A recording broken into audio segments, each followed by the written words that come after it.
திருவருள்மிகு விநாயகப் பெருமானுடைய இவருடைய மகோத்சவத்தின் 15வது திருவிழா இனிதே நிறைவேறி இருக்கின்ற இந்த நேரத்திலே விநாயகப் பெருமானுடைய மகோத்சவ யதோக்த பலன் அடியார்கள் அனைவருக்கும் சென்றடைய விநாயகப் பெருமானுடைய பாதார விந்தங்களை மனதிலே தியானித்துக் கொண்டு இந்த நேரத்திலே இறைவனுடைய சிறப்புகளை சிந்தித்து வருகின்றோம். அப்படியே பிள்ளையாரில் இருந்து ஆரம்பித்து நந்தீஸ்வரம் பெருமாள், மூசிகம், தட்சிணாமூர்த்தி, சிவலிங்கம், அம்பாள், காயத்ரி, வெங்கடேஸ்வரர், ஐயப்பன், இப்படியாக ஒரு சுற்று வந்திருக்கின்றோம். அந்த வகையிலே இன்றைய தினம் நவக்கிரக தேவர்களை பற்றி இன்றைய தினம் சிந்திக்கலாம் என்று எண்ணுகின்றோம். பொதுவாக நாம் இறைவனுக்கு பயப்படுகிறோமோ இல்லையோ, நவக்கிரக தேவர்களை கண்டால் எங்களுக்கு மிகுந்த பயம் உண்டாவது கண்கூடும். ஏதாவது ஒரு கிரகம் மாறுகிறதாக இருந்தால் ஆலயத்துக்கு வருகின்ற கேள்வி கேட்டு வருகின்ற தொலைபேசிகளுடைய எண்ணிக்கை அதிகம். அதே போல வியாழ மாற்றம், சனி மாற்றம் என்று வருகின்ற பொழுது அது சம்பந்தமான புஸ்தகங்களை வாங்கி தங்களுடைய பலாபலன்களை முதலே கேட்டு தெரிந்து கொள்வது வழக்கம். உண்மையிலே எங்களுடைய கர்ம வினைகளுக்கு ஏற்ப சிவபெருமானால் நியமிக்கப்பட்டவர்கள் நவக்கிரக தேவர்கள். நாங்கள் ஒவ்வொரு பிறவியிலும் என்னென்ன செய்கின்றோமோ அதற்கு ஏற்ற விதமாக அடுத்த பிறவிக்கான கிரக நிலை அமைகிறது. நல்ல இடத்துல இருக்க வேண்டிய அடுத்த பிறப்பில் எங்களுக்கு ஒரு நல்ல இடத்துல அந்த கிரகம் இருக்க போகிறது என்று சொன்னால் ஏதாவது நாங்கள் குறை செய்தால் அதில் இருந்து மாறி அடுத்த இடத்துக்கு வந்துவிடும். அடுத்த பிறவிக்கான கிரக நிலையை நியமிப்பவர்கள், நிர்ணயிக்கவர்கள் நாங்கள் தான். இன்று கூட தொலைக்காட்சியில் இது ஒன்று பார்க்கின்ற பொழுது மாடு வெட்டுகிறார்கள். இரண்டு பக்கமும் குறுக்கலான இரண்டு பக்க மதில்கள், வரிசையாக மாடுகள் நிற்கின்றன. ஒரு மாடு உள்ளே செல்லுகின்றது, கதவு உடனே மூடப்படுகின்றது. அந்த மாடு அலறுகின்ற சத்தம் கேட்ட உடனே வரிசையில் நின்ற மாடுகள் எல்லாம் பின்னுக்கு வருகின்றன. ஏனாக இருந்தால் அதன் உள்ளே ஏதோ நடக்கிறது என்பது அந்த மாட்டுக்கு தெரிகின்றது. அடுத்த 5வது நிமிடம் அடுத்த மாடு போய் வரிசையாக நிற்கின்றது. அதுவும் அந்த உள்ளுக்கு போனவுடன் ஒரு கதவு வந்து விழுகின்றது. பிறகு மாடு அலறுகின்ற சத்தம் கேட்கின்றது. அதுக்கு பின்னால் இருந்த மாடு உடனடியாக மற்ற பக்கம் திரும்பி வந்த வழியே திரும்பி போகலாம் என்றால் அதனுடைய உடல் பருமன் இரண்டு பக்கம் இருக்கிற அந்த சுவர்களுக்கு இடையிலே திரும்ப முடியவில்லை, அலறுகிறது. ஏனாக இருந்தால் அடுத்து தான் என்பது அதுக்கு விளங்கிவிட்டது. இப்படி உள்ளே சென்ற அந்த மாடு பின்பு இறைச்சியாக உயிரற்ற உடலாக வெளியிலே வருகின்றது. உள்ளே அதை வதம் செய்பவர்கள் அடுத்த பிறவியிலே இந்த மாட்டின் வரிசையிலே நிற்பார். வரிசையிலே இருந்த மாடு உள்ளுக்கே இருக்கும். இது ஒவ்வொரு பிறவியிலும் வந்து கொண்டே இருக்கும். ஒருவர் நிப்பாட்டினால்தான் இதற்கு முடிவு வரும். யாராவது ஒருவர் நிப்பாட்ட வேண்டும். பிறவி எடுக்கின்ற பொழுது அந்த மனிதன் அதுக்காகத்தான் கொல்லாமை என்று சொல்லுகிறார்கள். யாரோ ஒரு ஆள் நிப்பாட்டணும். இல்லாட்டி தொடர்ந்து ஒவ்வொரு பிறவியிலும் மாறி வெட்டி வரிசையில் நின்று மாடு வெட்டி வரிசையில் நின்று இப்படியே இந்த பலன்கள் வந்து கொண்டே இருக்கும். அதையெல்லாம் எப்படி இந்த நவகிரகத்தவர்கள் கணிக்கிறார்கள் என்று சொன்னால், மேருமலையை மையமாக வைத்து 9 கிரகங்கள், 9 கிரகங்களுக்கும் இருக்கின்ற அதிபதிகளாகிய சூரியன், சந்திரன், செவ்வாய், புதன், வியாழன், வெள்ளி, சனி, ராகு, கேது ஆகிய 9 கிரகங்கள் ஒவ்வொரு கிரகத்தின் அதிபதியாக இருந்து கொண்டு மேருமலையை மையமாக வைத்து அதில் 7 கிரகங்கள் வளமாக அந்த சுற்றுவட்ட பாதையிலே வந்து கொண்டு இந்த பூமியிலே இருக்கின்ற உயிர்களுடைய தனிய மனித உயிர்கள் மட்டுமல்ல, 4 கால் 2 கால் உள்ள ஜீவன்கள் எல்லாருடைய தளவிதியையும் நிர்ணயிக்கின்ற செயலாக அந்த அவதானித்துக் கொண்டு வருகின்றார்கள். இந்த பிறவிலே இவர்கள் என்னென்ன செய்கிறார்கள் என்பதை அறிந்து அதற்கான ஜாதக அமைப்பை அடுத்த பிறவிலே கொடுப்பார்கள். இதிலே 7 கிரகம் வலமாக மேருமலையை சுற்றி வருகின்றது. ராகுவும் கேதுவும் இடதுபுறமாக மேருமலையை சுற்றி வருகின்றது. நவகிரக தேவர்களுடைய பார்வையிலே அவர்களுடைய பார்வை பிழையாக இருந்தால் அந்த பார்வைக்கு யாருமே தப்ப முடியாது. சிவபெருமான் சுடலையிலே போயிருந்து ஆடிய நிலைமை, பிரம்மதேவருடைய தலை அறுபட்டது, நலன் அரசாட்சியையும் இழந்து தமயந்தியையும் இழந்தது, பஞ்சபாண்டவர்கள் வனவாசம் சென்றது, ராமர் லக்ஷ்மணர் வனவாசம் சென்றது, பஞ்சபாண்டவர்கள் அஞ்ஞாத வாசம் சென்றது. இவை எல்லாமே நவகிரக தேவர்களுடைய பார்வையினாலே வந்தது.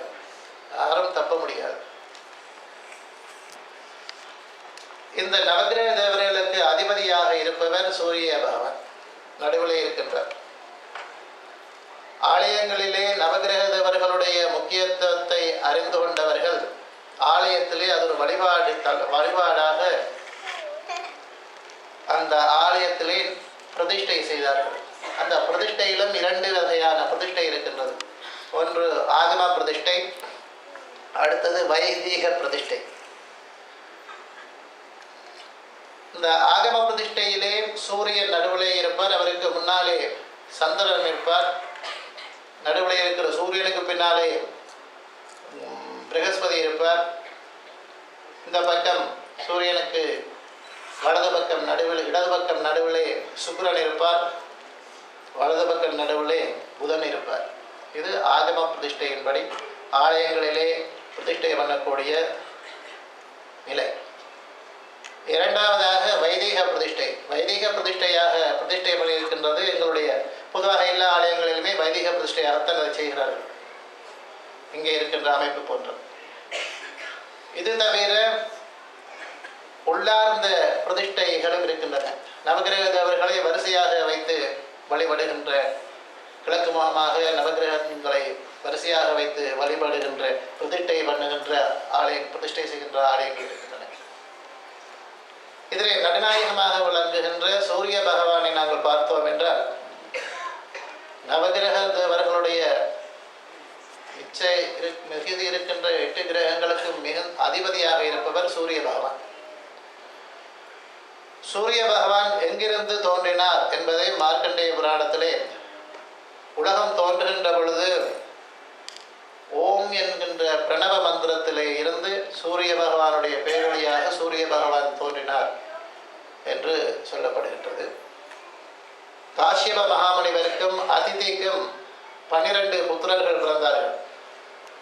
வைகரத்தனோ, யுவஸ்வா, மார்த்தாண்டோ, பாஸ்கரோ, ரவி, லோக பிரகாச, லோகசாட்சி, திரிவிக்ரமாத்ய, சூரிய, அம்சுமாவி என்கின்ற 12 புத்திரர்கள். அவர்களும் 12 பேரும் அந்த 12 மாதத்துக்கான சூரிய தேவர்கள். சூரிய பதவி, இந்திர பதவி, இதெல்லாம் ஒரு பிரதமர் பதவி போன்றது, பிரதமர் ஜனாதிபதி பதவி போன்றது. இந்திர பதவி எல்லாம் பிரதமர் பதவி இருக்கும், ஆட்கள் மாறி மாறி அந்த இடத்துக்கு அந்த பதவிக்கு வந்து கொண்டிருப்பார்கள். அதே போல் சூரிய பகவான் 12 சூரியன், ஒவ்வொரு மாதத்துக்கும் ஒவ்வொரு சூரிய புத்திரர்கள் வந்து கொண்டு இருப்பார். அந்த சூரிய பகவான்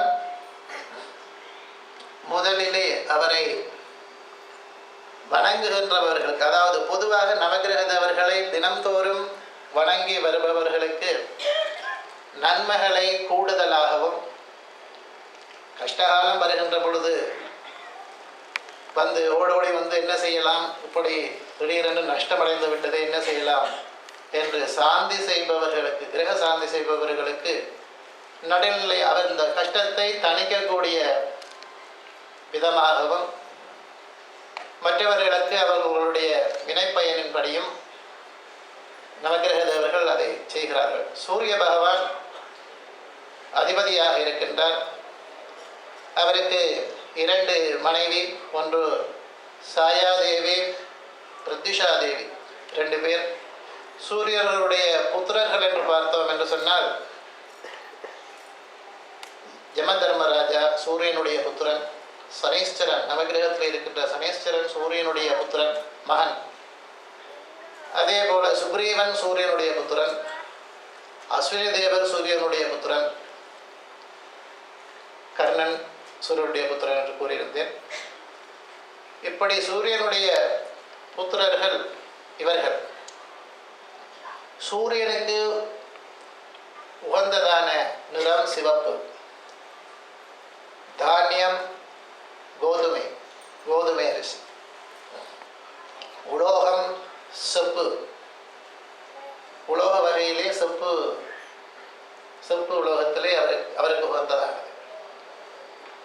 அதே போல அவரை நினைந்து ஹோமம் புரிகின்ற பொழுது வெள்ளருக்கு அவருக்கு விருப்பமான சமைத்து வெள்ளருக்கு சமைத்தனாலே சூரியனுக்கு ஹோமம் செய்தால் உடலில் இருக்கின்ற உஷ்ண சம்பந்தமான நோய்கள் எல்லாம் சென்றுவிடும். அதே போல சூரியன் பிரீதி பெறுபவர்கள் மாணிக்கம், அவருக்கு நவர தினங்களிலே மாணிக்கம் சூரிய பகவானுடையது.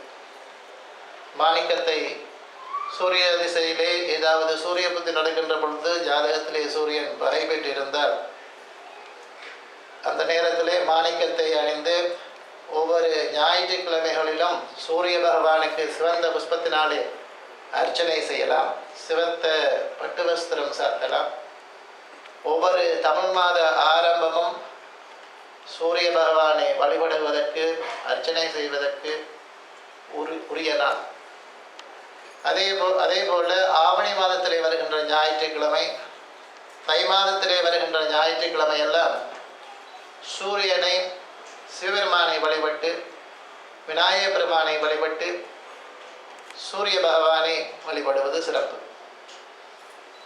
இந்த காலங்களிலே விரதமிருந்து அனுஷ்டிக்கின்ற பொழுது சூரிய பகவானுடைய கருணையினாலே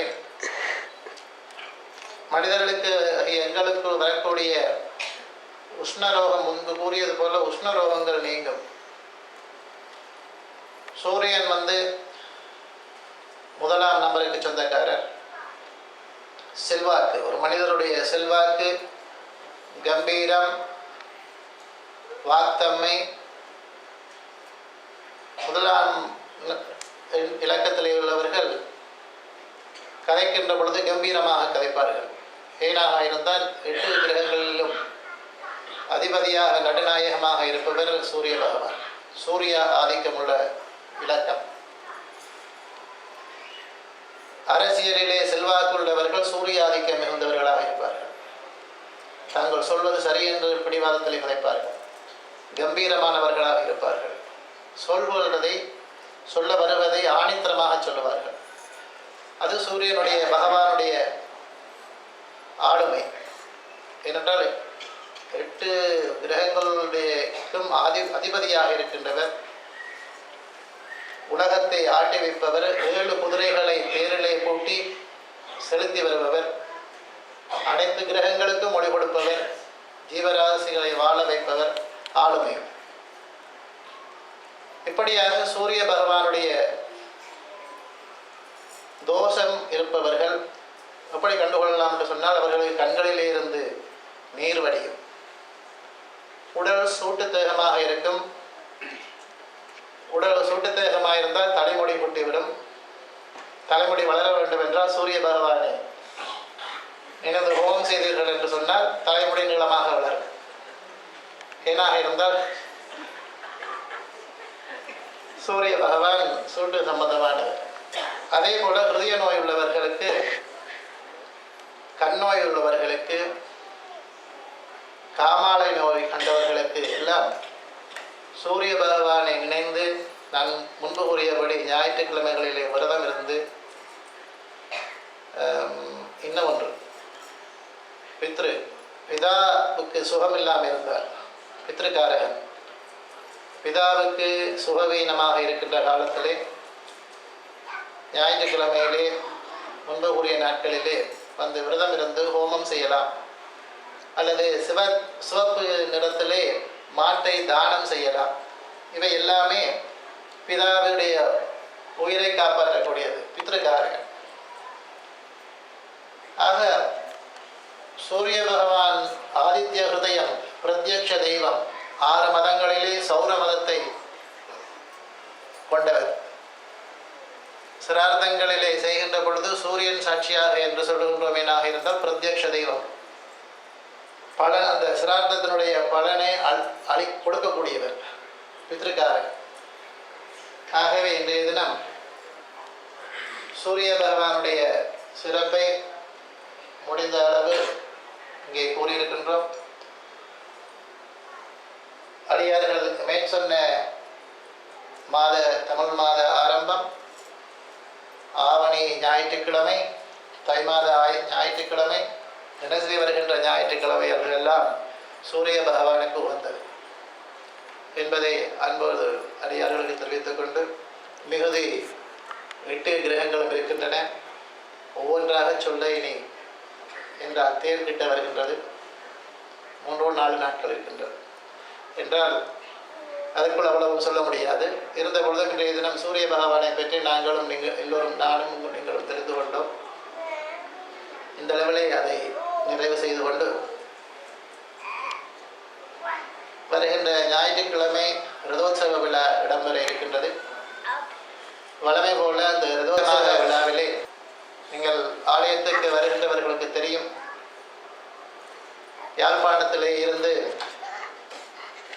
ஈஸ்வரம்மா அவர்களுடைய தயாரிப்புகளை இங்கே ஆலயத்திலே மற்றும் ஆலயங்களிலே கூட அதை விற்பனை செய்கிறார்கள்.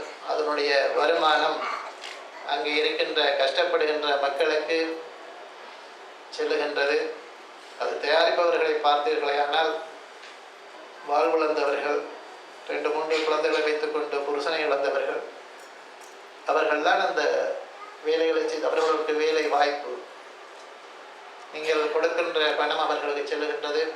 அவர்களுக்கும் ஒரு புத்துணர்வு ஏற்படும்.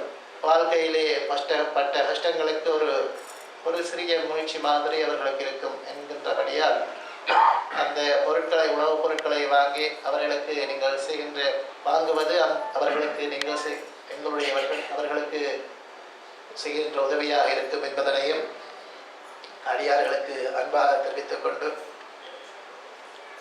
ஒவ்வொரு சுவாமியாக இங்கே சொல்லிக் கொண்டு வந்தோம். அந்த சுவாமி இருக்கின்ற ஆலயம் கட்டப்பட இருக்கின்றது. ஒன்றை பற்றி தெரிந்த பின்பு அதிலே எங்களுக்கு இன்னும் ஈடுபாடு கூடங்களிலே எல்லோரும் ஒன்று சேர்ந்து அதில் ஈடுபட வேண்டும் என்ற செய்தியையும் அடியார்களுக்கு சொல்லி, இனி வருகின்ற திருவிழா காலங்களிலும் அடியார்கள் நிறைவாக கலந்து கொண்டு விநாயகப் பெருமானுடைய திருவருளை நிறைவாக பெற்று ஏகும் வண்ணம் அன்புடன் கேட்டுக்கொள்கின்றோம். பார்வதி பதையே.